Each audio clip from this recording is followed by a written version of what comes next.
Eu não entendo, mas Deus sabe. Pode ir avançando, por favor, Regina. Nós sempre queremos saber os porquês. Algo nos acontece inesperadamente. A gente, meu Deus, por que isso aconteceu? Não é assim? Não é essa a nossa reação? É assim que a gente reage, não é? Se acontecer uma coisa grave, então, meu Deus. Alguns ainda falam assim, o que eu fiz? O que está acontecendo? Não é? Porque a falta de respostas, ela é uma grande geradora de ansiedade. Nós queremos ter o controle de tudo. Então a gente quer saber, ora, se alguma coisa não está dando certo, por que não está dando certo? Porque saber o porquê nos dá uma sensação de ter o controle das coisas. Mas e quando a nossa vida ela está tendo problemas e dificuldades, quando nós não conseguimos superar os problemas, quando as coisas estão ficando cada vez mais difíceis e a gente não sabe o porquê daquelas coisas, a gente não sabe o porquê está tudo dando errado, a gente não sabe o porquê a gente tenta e não consegue, a gente não sabe o porquê a pessoa estava tão estável no emprego há anos, de repente ficou desempregada. E aí, além de ter ficado desempregada, a esposa também trabalhava, também ficou desempregada. Meu Deus, 2 problemas num só momento. E as coisas vão acontecendo e você tem a plena certeza de que algo que você quer muito fazer e realizar vai dar certo. E aí, na hora H ali, deu tudo errado. Você nem começou, nem conseguiu começar. Alguma coisa aconteceu, deu errado. Então, a primeira reação nossa é a de buscar respostas. É de querer saber o porquê as coisas não estão indo bem. Porque não saber o porquê as coisas não estão indo bem nos deixa ainda mais fragilizados. Quando pelo menos entendemos os porquês, a gente sente que tem um controle. Ah, bom, é porque, agora que eu estou me lembrando aqui, foi aquilo que eu... Ah, por que eu fiquei desempregado? Ah, já sei o porquê. É porque semana passada eu discuti com o patrão. Eu xinguei a mãe do meu chefe. Então você já sabe, eu fiquei desempregado porque eu mereci ficar desempregado. Então a gente não perde o controle, porque a gente sabe exatamente por que cada coisa acontece, assim como nós também sabemos o porquê algumas coisas não aconteceram. Ah, eu tinha uma excelente oportunidade, abriu-se uma porta muito boa para mim, mas eu esqueci. Olha, eu me distraí e esqueci de ir na data, no dia marcado lá. E aí você vai entender o porquê você está sofrendo. Porque eu perdi a grande oportunidade por um esquecimento, por uma falha. Mas pelo menos você tem um controle. Você sabe o porquê as coisas ruins estão acontecendo, bem como você sabe o porquê as coisas boas não estão acontecendo. E isso te dá uma sensação de controle. A grande questão é, e quando eu não tenho as respostas? E quando aquilo que acontece na minha vida não vem com uma explicação? E quando as coisas não dão certo, sem o menor sentido, por que não está dando certo? Não faço a menor ideia. Não ter respostas é, de fato, a pior coisa que possa acontecer. Isso vai gerando ansiedade, sim ou não? Vai gerando ansiedade em nós. Porque nós temos a sensação de que não temos o menor controle da situação. Isso é muito ruim, é o que nós trouxemos aqui, essa reflexão. Saber o porquê dos fatos traz uma sensação de manutenção do controle. Sempre queremos respostas para as nossas crises. É por isso que, pode avançando, é por isso que muitas pessoas elas vão buscar revelações. Elas vão procurar lugares onde alguém diz que ali Deus vai revelar. E as pessoas se apegam a essas coisas. E tem muita gente iludindo outras pessoas, dizendo que tem a resposta, que revela, que vai dizer. E tem muitas pessoas sendo iludidas por essas pessoas. Porque quando as coisas não estão bem na nossa vida e a gente procura as respostas, qualquer pessoa que diga eu tenho a resposta, a gente vai querer ir lá para saber a resposta. Foi exatamente isso que derramou sobre o rei Saul, a paz de Cal, sobre o reinado e sobre a vida do rei Saul. Foi quando ele queria uma resposta. E ele queria trazer dos mortos o profeta Samuel. Então ele vai até uma mulher que dizia ter o poder de trazer dos mortos alguém. E o rei Saul, ele vai e dá crédito ao que acontece ali. Ele entende que Samuel voltou dos mortos para falar com ele, quando na verdade não era. Então isso já nos dá uma dica. Quem quer geralmente buscar respostas a todo custo? Pessoas que estão mentalmente perturbadas, como Saul era perturbado mentalmente. Queremos respostas prontas. Queremos soluções imediatas. E nesse momento tem muita gente iludindo e tem muita gente sendo iludida. Muita gente. E nós precisamos tomar muito cuidado com esse tipo de coisa. Ah, mas falou. Não interessa. Porque o que você ouviu não muda a tua vida. Não vai mudar. Não vai trazer a solução. Vai apenas dar uma sensação de controle das coisas. Porque você ouviu uma explicação para o que está acontecendo na tua vida. Ainda que seja mentirosa. Ainda que não seja verdadeira. A tua alma está tão debilitada, as tuas emoções estão tão enfraquecidas, que qualquer coisa serve para que você se agarre, tal qual um náufrago, alguém que está ali naufragando, alguém que está ali, na verdade, se afogando no mar, se agarra a qualquer coisa que pareça sólida e que pareça resistente. Você quer se agarrar em qualquer coisa. Então, essa é a condição das pessoas que estão perturbadas mentalmente, perturbadas emocionalmente. A exemplo do rei Saul, como nós dissemos. A consciência acerca da soberania de Deus é a melhor das respostas. Pastor, ficou confuso isso aí, eu não entendi. Quando nós temos uma consciência de que Deus é soberano, já obtivemos a nossa resposta. Deus é soberano. Senhor, por que isso está acontecendo? Por que é assim, está assado? E eu quero saber o porquê. Esse desespero, ele acaba quando você compreende a soberania de Deus. E você se coloca debaixo dessa soberania de Deus. Desse controle absoluto de Deus. Você vai para a presença de Deus. Se você está emocionalmente perturbado, quando você vai para a presença de Deus, você encontra conforto na presença de Deus. Você vai para os pés do Senhor, e eu quero falar algo para você muito especial nessa noite. Quando você vem à casa de Deus, você recebe uma palavra, você recebe uma orientação, você recebe um rema mesmo de Deus na tua alma. Cadeias são quebradas, porque há o poder de Deus para libertar mesmo, no mundo espiritual, cadeias e grilhões. Mas há um momento ainda mais especial. É quando você, fora do culto, ao estar em casa, ao chegar em casa, em algum momento da semana, você vai para a presença de Deus em secreto e você começa a falar com Deus, só você e Deus. E aí você vai sendo tratado por Deus. Aí você vai sendo curado por Deus. Eu confesso a vocês que isso não é algo tão simples, mas não é nada complexo. Eu digo que não é tão simples porque talvez na primeira vez que você for fazer, você não consiga ser envolvido pela presença de Deus. É claro, Deus é Deus. Olha quem nós somos e olha quem Ele é. Por isso precisamos buscar o sossego na presença dEle.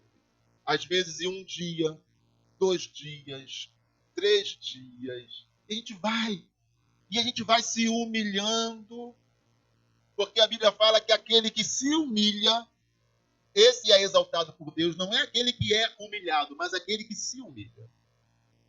Aquele que se aquebranta, aquele que se humilha, Aquele que vai lá para a presença de Deus reconhecendo que é pecador, que é miserável, que não é nada, que merece a morte, mas que sabe que Deus é misericordioso e bondoso, por isso ainda está vivo. E vai ali se aquebrantando diante de Deus, reconhecendo que Deus é tudo e que você não é nada.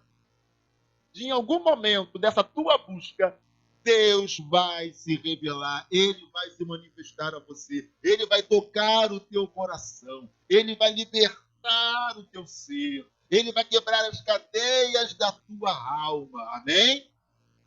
Esse é o melhor momento. É você a sós com Deus. Então, amados, essa consciência de que Deus é soberano é a grande resposta. Ele tem um controle de tudo. Ele tem o controle de toda a situação. Você não sabe o porquê. Mas também Deus não está interessado em te dizer o porquê. Muito raramente Deus vai te dar alguma explicação. Muito raramente Deus vai querer dizer para você, olha, sabe por quê? É porque assim, assado, aconteceu. Deus não vai. Deus não está interessado em te dar explicação. Deus está interessado em que você se posicione como homem, como humano que você é, diante dele, em humildade, aquebrantado, reconhecendo a tua dependência dele, de que ele é soberano. É isso que Deus quer, ele não está interessado em te dar respostas. Mas a grande resposta você tem hoje. Reconhecer a soberania de Deus. Ele é soberano. Ele tem o controle de todas as coisas. E se ele está interessado em que você passe um sufoco por algum tempo, existe um propósito nesse sufoco que você vai passar. Se Deus está permitindo que você passe um momento difícil da tua vida, existe um propósito soberano de Deus nisso. E Deus não está interessado em nos dar explicações porque ele é Deus. Mas existe um propósito. E aí, pessoas arrogantes, pessoas soberbas, em vez de se aquebrantarem diante de Deus, diante da sua soberania, pessoas arrogantes e soberbas, elas não aceitam. Elas querem uma resposta. Corre daqui, corre para ali, querem uma resposta. E vão ficando cada vez mais abatidas, mais abaladas, mais perturbadas emocionalmente, descontroladas emocionalmente, espiritualmente.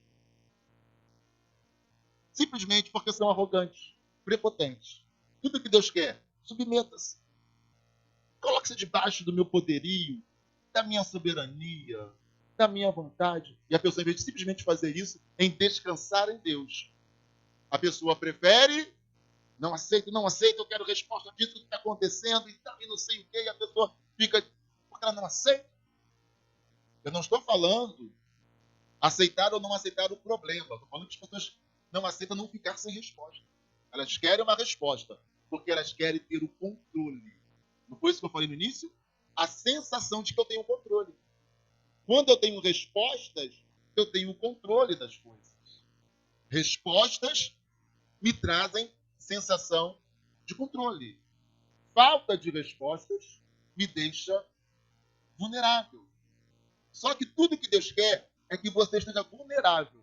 Porque pessoas vulneráveis, quando vão para a presença de Deus, tornam-se totalmente dependentes de Deus. E estão preparadas para que Deus comece a trabalhar nessa vulnerabilidade, trabalhar nessa sensibilidade, trabalhar nessa fraqueza. Às vezes precisamos ser fragilizados para que Deus, para que a sua soberania, para que o poder de Deus seja aperfeiçoado em nós. É o que nós temos ali no segundo livro aos Coríntios, segunda carta de Paulo aos Coríntios, 12, 9. E disse-me, a minha graça te basta, porque o meu poder se aperfeiçoa na fraqueza. Paulo queria respostas de Deus. Paulo queria respostas, Paulo queria soluções para o espinho na carne que ele sofria. Paulo queria saber o porquê havia um mensageiro de Satanás esbofeteando ele. E Paulo vai dizer no versículo anterior que ele, 3 vezes, ele orou, ele clamou ao Senhor em relação a esse problema que ele estava sofrendo. em relação a esse problema que estava deixando ele aflito, esse problema que estava abalando emocionalmente o apóstolo Paulo. E ele vai orar 3 vezes. A resposta não vem na primeira, nem na segunda, vem na terceira. Nós precisamos ir para a presença de Deus. Se nada acontecer na primeira vez, no dia seguinte esteja lá novamente. Nada aconteceu, vai no terceiro dia.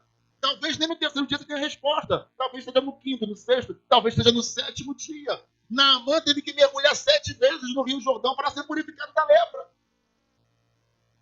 Mas a verdade é, cada um tem o seu tempo. Se Paulo, que era Paulo, o grande apóstolo de Cristo, teve que orar 3 vezes, imagina nós. Quantas vezes teremos que ir para a presença de Deus em aquebrantamento, até que tenhamos o sinal de Deus? E qual foi a resposta de Deus para Paulo? Nenhuma resposta. Não, pastor, está ali a resposta. Não. Aquilo ali não era uma resposta à indagação de Paulo. Aquilo ali era a resposta que Deus quis dar a ele. Paulo queria uma coisa, mas Deus disse outra. Deus disse, a minha graça te basta. Deus não, o Senhor, Jesus não falou para Paulo, olha, é por causa disso aqui, deixa comigo que eu vou resolver o teu problema. Olha, Paulo, peraí, entenda, Paulo, que isso aí é assim, por causa disso, daquilo outro, mas daqui a pouquinho eu vou resolver o teu problema. Jesus não respondeu a indagação de Paulo. Sabe por quê? Deus, ele é soberano. E nem sempre nós compreenderemos os desígnios de Deus. Nem sempre nós compreenderemos a vontade, os propósitos, os projetos de Deus. Nem sempre nós vamos saber o porquê Deus age de determinada maneira ou porquê Deus deixa de agir em alguns momentos. Por isso, a única coisa que Paulo teve de Deus, a única coisa, foi toda a coisa que ele precisava. A consciência de que Deus é soberano sobre a vida dele. Por isso a resposta é, a minha graça é derramada e ela basta. E essa graça, ela é derramada sobre todo aquele que crê no Senhor. Isso não era um privilégio de Paulo. É isso que é o mais importante, é saber que não era um privilégio do apóstolo Paulo. Mas que é um privilégio de todos nós. A graça de Deus é sobre todo aquele que crê.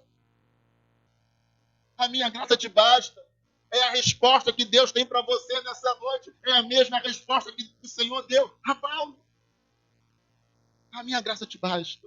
Sabe por quê? Porque o meu poder, a minha soberania, a minha vontade, o meu querer e o meu realizar se opera e se aperfeiçoa na fraqueza humana, na sensibilidade humana, no quebrantamento humano.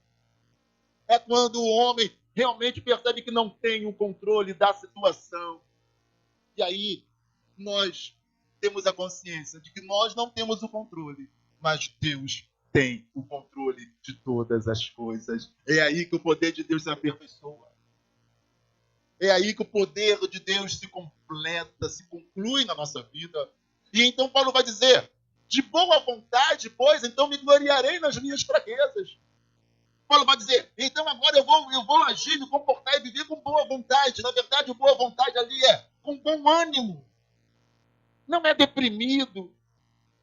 Não é frustrado, deprimido. Deus não me respondeu, não me respondeu. Não, ele fala de boa vontade, de boa mente. Com as emoções em dia. De boa vontade, pois eu vou me gloriar nas minhas fraquezas, para que em mim habite o poder de Cristo. Quando você se sentir fragilizado pelos problemas da vida, deixa o poder de Cristo habitar dentro de você. Deixa o poder de Deus habitar na tua vida. Deixa o poder soberano de Deus trabalhar em você. Glória a Deus. Aleluia. Avance, por favor. Então, vamos agora entrar na parte principal dessa mensagem. Então Jó respondeu ao Senhor e disse, bem sei que tudo podes, e nenhum dos teus planos pode ser frustrado. Tu perguntaste, quem é este que sem conhecimento encobre os meus planos? Na verdade, falei do que eu não entendia, coisas que são maravilhosas demais para mim, coisas que eu não conhecia.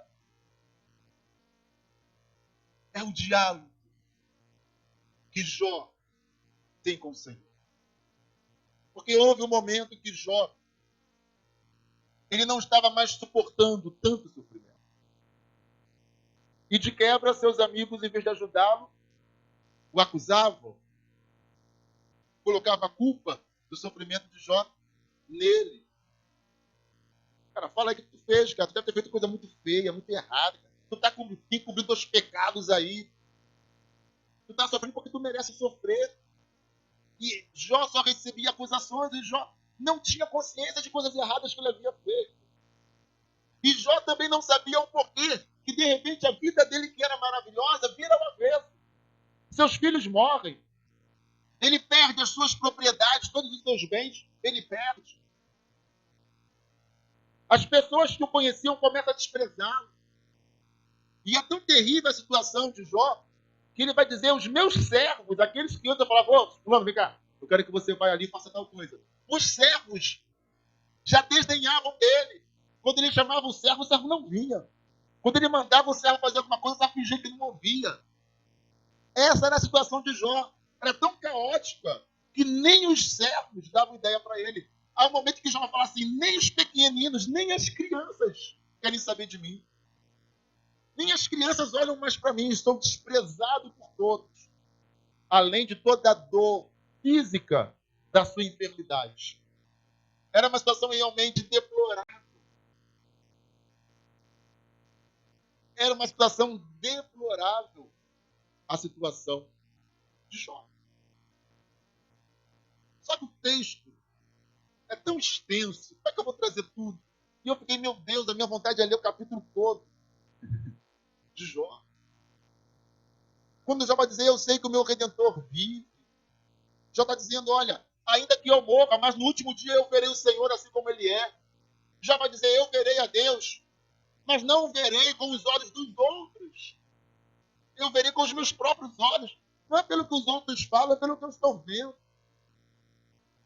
Jó começa a ter experiências tremendas com Deus, especialmente no diálogo. Quando Deus ele vem falar com Jó, o que você pensa que você é? Quem você pensa que você é? Por acaso você tem o poder de estabelecer os céus, os firmamentos, os planetas? Como você pretende contender comigo, o Criador? E Deus começa a falar com Jó. E Jó, em vez de se rebelar e dizer, mas Deus, não. Jó se cala e fala, Senhor, me perdoa. Eu falei aquilo que eu não entendia. São coisas maravilhosas demais. Coisas que eu não compreendia, não tinha entendimento. A Bíblia vai dizer que Deus fala com Jó de um redemoinho. E não fica imaginando aquela poeirinha que rodou ali na terra, ali uma poeirinha, um ventinho com poeira, e dali saiu uma voz, não. Eu fico imaginando um turbilhão ali, sai raio, sai trovão, sai luzes daquele lugar, sai estrondos quando Deus fala, uma coisa aterrorizante. E dali, Deus está falando com Jó. Deus está mostrando o poder dele. Jó está conhecendo Deus, por isso que Jó vai dizer, antes eu conhecia o Senhor de ouvir falar. Antes eu conhecia o Senhor pela tradição. Eu conhecia o Senhor pelos que os antigos falavam e foi chegando até mim, aos teus meus ouvidos. E eu temia ao Senhor, mas eu temia ao Senhor só por causa de tudo o que eu ouvia ao teu respeito. Mas agora não. Agora os meus olhos estão te vendo. Não é apenas a tradição. Agora o Senhor me permite te conhecer, te ver a manifestação do teu poder. Oh, queridos, tanto sofrimento de Jó, mas a maior bênção de Jó foi poder conhecer o Senhor e falar, agora não é apenas teoria, agora não são apenas palavras e tradições, agora tornou-se real na minha vida tudo o que eu ouvi. O Senhor realmente é o Deus vivo e poderoso e se manifestou a mim. E Deus vai indagando Os capítulos ali, você vai ver o 38, o 39, o 40, o 41, eu aconselho você a ler esses capítulos. 38, 39, 40, 41 e o 42. Leia essa semana isso. Então Jó respondeu ao Senhor e disse: bem sei que tudo pode, e nenhum dos teus planos pode ser frustrado. E você conhece, eu não trouxe aquilo que você conhece, a história. Quando Satanás se apresenta diante de Deus, então onde tu vem, não, de onde a terra passear por ela, e Deus fala, tu viu lá meu servo Jó, homem fiel, íntegro, temente a Deus, que se desvia do mal. Ah, mas claro, o Senhor dá tudo para ele. Ele é um abençoado, ele é próspero financeiramente, tem uma família bonita, ele tem tudo. Assim é fácil. Tira tudo que é dele e ele vai blasfemar do Senhor na tua cara. E Deus não se permitiu levar por Satanás, não, porque Deus é soberano. Ó, Deus falou, ó, vai lá, tira tudo que é dele, mas não toca nele. E aí começa a desgraça na vida de Jó.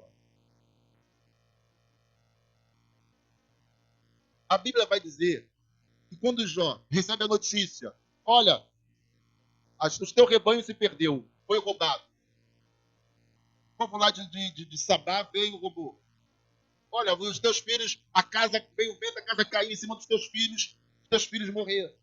E ele vai ouvindo as histórias e ele vê que ele perdeu tudo. A Bíblia vai dizer que a reação de Jó foi prostrar-se na terra e adorar a Deus. Essa foi a reação de Jó. A reação dele, assim, de bate-pronto, foi se lançar na terra e adorar ao Senhor. Adorar a Deus. Satanás volta à presença de Deus. E aí Satanás mais uma vez fala para Deus, olha, tira a saúde dele para vir. E Deus fala, pode tocar na saúde dele, mas não na vida. Na saúde pode. E aí Jó é acometido de enfermidades terríveis. Mas Jó continua sendo fiel ao Senhor. Amém, amados? Ele continua suportando. E Jó chega a um ponto que ele vai dizer, não tem mais esperança para a minha vida. Mas eu sei que no grande dia eu vou ver o Senhor. E lá a minha vida vai ser maravilhosa. Jó começa a ter a revelação que para nós pode parecer simples, mas não na época de Jó. Como é que Jó, na época dele, vai ter a revelação de Cristo, que nem havia nascido ainda, um dia voltaria. Mas Jó era íntegro. A mulher fala, olha, vai continuar na tua integridade aí? Amaldiçoa o teu Deus e morre. Cala a boca, mulher. Está falando como qualquer maluca aí, doida. Recebemos o favor de Deus, fomos abençoados por Deus por tanto tempo. Como também não receber de bom grado aquilo que é ruim? Ou seja, não importa se o que eu tenho são coisas boas ou se são coisas ruins. O que importa é o próprio Deus que me dá coisas boas ou que permite coisas ruins. Para mim, o que mais importa não é aquilo que eu recebo de Deus, bom ou ruim. Para mim, o que importa é o próprio Deus. É isso que ele está respondendo para a mulher. Acima das bênçãos, está o próprio Deus. Acima das dificuldades está o próprio Deus. E é isso que me interessa. Era isso que Jó estava falando para a mulher. E aqui ele está falando com Deus. Na verdade, falei do que não entendia, coisas que são maravilhosas demais para mim. Coisas que eu não conhecia. Pode avançar, por favor. Disseste, escute porque eu vou falar. Farei perguntas e você me responderá. Deus falando isso para Jó. Versículo 5. Jó vai dizer para Deus, eu te conhecia, mas agora os meus olhos te veem. Por isso, eu abomino a mim mesmo, e me humilho, e me arrependo no pó e na cinza. Olha a postura de Jó. Aquele que se humilha, se aquebranta. Aquele que permite estar sensível diante da soberania de Deus. Aquele que não tem o controle de si mesmo, mas que sabe que Deus tem o controle de todas as coisas. Aquele que reconhece a soberania de Deus. Então ele se arrepende, se humilha por pensamentos e até por algumas palavras que ele havia dito. Amém, amados? Aqueles que se humilham diante de Deus, esses serão exaltados por Deus. Mas quem é arrogante, prepotente, soberbo, Deus os resiste. Deus quer distância de soberbos, arrogantes e prepotentes. Mas Deus dá graça àqueles que se humilham diante dele. Algumas pessoas são arrogantes, elas pecam e elas não conseguem se humilhar diante de Deus. Não, eu pequei, eu sou muito pecador, Deus não me aceita, não tem solução para mim, não há mais solução, Deus não me aceita, Deus não vai me querer. O nome disso, na verdade, é arrogância. A pessoa está duvidando da capacidade de Deus de recebê-la, de aceitá-la, de perdoá-la. Ela está se colocando no lugar de Deus, julgando a si mesma. Tudo que nós precisamos é nos submeter, nos humilhar diante do Senhor, em vez de ficar julgando se Deus aceita, se Deus não aceita. Não podemos. Não podemos fazer isso. Amém? Temos que ser humildes. Só nos render. E pronto. Nos rendemos diante dele. Me perdoa, Senhor. Pronto. Avance, por favor. Depois que o Senhor falou estas palavras a Jó, o Senhor disse também a Elifaz, o temanita: a minha ira se acendeu contra você e contra os seus 2 amigos, porque vocês não falaram a meu respeito o que é reto, como o meu servo Jó falou. Agora, peguem 7 novilhos e 7 carneiros, e vão até o meu servo Jó, e ofereçam holocaustos em favor de vocês. O meu servo Jó orará por vocês, e eu aceitarei a intercessão dele, para que eu não trate vocês segundo a falta de juízo, a maluquice de vocês. Porque vocês não falaram a meu respeito aquilo que é reto, como o meu servo Jó. Amados, aqui há algo tremendo. Abra os teus olhos espirituais para que você entenda. Ali nós temos um Jó humilhado, ferido, aquele que se coçava com caco de telha, aquele que tinha sua carne exposta porque nem pele mais havia, fedendo. Ninguém queria nem olhar para ele, humilhado. Os seus 3 amigos ainda vinham e acusavam ele. Olha, a culpa é tua, você. Então, Jó, naquela situação, a pior situação que um ser humano possa estar. Os amigos dele o acusavam. Agora Deus deixa de falar com Jó e vai falar com esses 3 amigos de Jó. Falam, vocês se portaram como malucos. Agora vocês vão pegar 7 carneiros, né? Diz ali qual é a animais. 7 novilhos e 7 carneiros. Pegue os animais. Vocês agora vão trazer até o meu servo Jó, na situação em que ele está, deplorável. E vocês vão oferecer em holocausto, em sacrifício, por remissão de pecados. Vão oferecer a mim diante de Jó. Uau! Aquele que serve a Deus pode estar na pior situação da sua vida. Aquele que serve a Deus pode estar na situação mais deplorável da sua vida.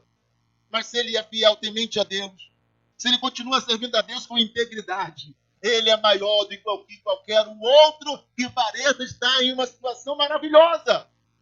A vida daqueles 3 homens dependiam de Jó, que estava numa situação deplorável. Aqueles homens estavam bem com suas famílias, com seus bens, com as suas riquezas, com a sua saúde. Mas a vida deles dependiam da intercessão de Jó, que estava em uma situação deplorável. Jó agora, ele está sendo sacerdote diante de Deus, aquele que está entre Deus e os homens, aquele que vai interceder a Deus pelos homens. Jó agora é colocado por Deus na posição de sacerdote. Quando Deus fala para os 3 amigos dele, vamos até o meu servo Jó e ofereçam um sacrifício a mim, diante dele, porque ele será sacerdote. Ele vai interceder por vocês para que vocês não morram. O poder de Jó era maior do que o poder de qualquer outro homem sobre a face da terra. Em outras palavras, Deus dizia para os 3, vocês vão morrer se Jó não interceder por vocês. O poder está com esse humilhado, deplorável, desprezado, doente, moribundo. O meu poder está com quem? Com ele. Quem entendeu, diga amém. O poder de Deus se aperfeiçoa nas nossas debilidades, nas nossas fraquezas. Não importa se você está no estado deplorável, você tem sido fiel a Deus. O poder de Deus está aí na tua vida. Ninguém está vendo, as pessoas não estão te desprezando, mas há poder de Deus na tua vida. Você pode estar doente, enfermo, morrendo, mas você pode orar por um doente e o doente ser curado, apesar de você estar doente. Porque há um poder de Deus na tua vida. Há um poder de Deus. Não precisa ficar questionando a Deus o porquê que a minha situação é essa. Só seja fiel a Ele. Só seja humilde diante dEle. Se submeta à soberania dEle. Porque quando as pessoas pensam que você é um desgraçado, miserável, derrotado, as pessoas não sabem que dentro de você há um poder de Deus tão grande, que aqueles homens dependiam de Jó para não morrerem. Aqueles homens dependiam de Jó. Jó era o único que tinha o poder de salvar a vida daqueles 3 homens. E ali está agora Jó, doente, moribundo, quase morrendo. E Jó está intercedendo pelos seus 3 amigos. E os 3 amigos, então, não morrem por causa disso. Avança. Não, avança. Então ele faz o temanita, Bildade, o suíta, Isofar, o naamatita, foram e fizeram o que o Senhor lhes havia ordenado. E o Senhor aceitou o sacrifício deles? Os 7 novilhos e 7 cordeiros? Não, o Senhor aceitou a oração de Jó. Não foi o sacrifício que eles fizeram. Não foi a oferta que eles trouxeram. Foi a oração de Jó. O Senhor aceitou a oração de Jó. Trazer os animais e sacrificá-los não resolvia o problema. O problema só era resolvido se, fazendo isso, Jó orasse por eles. O poder estava na oração de Jó. Aleluia, glória a Deus. O Senhor restaurou a sorte de Jó quando Jó orou pelos seus amigos. E o Senhor lhe deu o dobro de tudo o que tinha tido antes. Amém, amados? Quando Jó ora pelos seus amigos, o próprio Jó é restaurado, é curado na hora. Os bens dele são restituídos em dobro. Ele é o dobro mais rico do que ele era antes. Agora Jó é um homem honrado porque todos viram que Jó era um homem que estava nas mãos de Deus e Deus cuidava de Jó e Jó tinha intimidade com Deus. Jó passa a ser mais honrado e respeitado ainda. E o mais tremendo é que a Bíblia vai dizer que depois de tudo isso, Jó vai viver mais 140 anos. E ele vai ver os filhos novos, ele teve mais 7 filhos e 3 filhas. E a Bíblia vai dizer que não havia mulheres tão bonitas como as 3 filhas de Jó. Ele vai ver os netos, os bisnetos e os tetra ou tataranetos, como nós dizemos, até a 4ª geração. Até a 4ª geração. Ele vive mais 140 anos depois disso. Aleluia! A soberania de Deus, não queira respostas. A resposta você tem. Deus é soberano sobre todas as coisas. Você pode não saber o porquê de algumas coisas, mas você sabe que Deus é soberano sobre a tua vida e Ele tem o controle de todas as coisas. Tudo o que acontecia com Jó tinha um porquê. Tinha um porquê.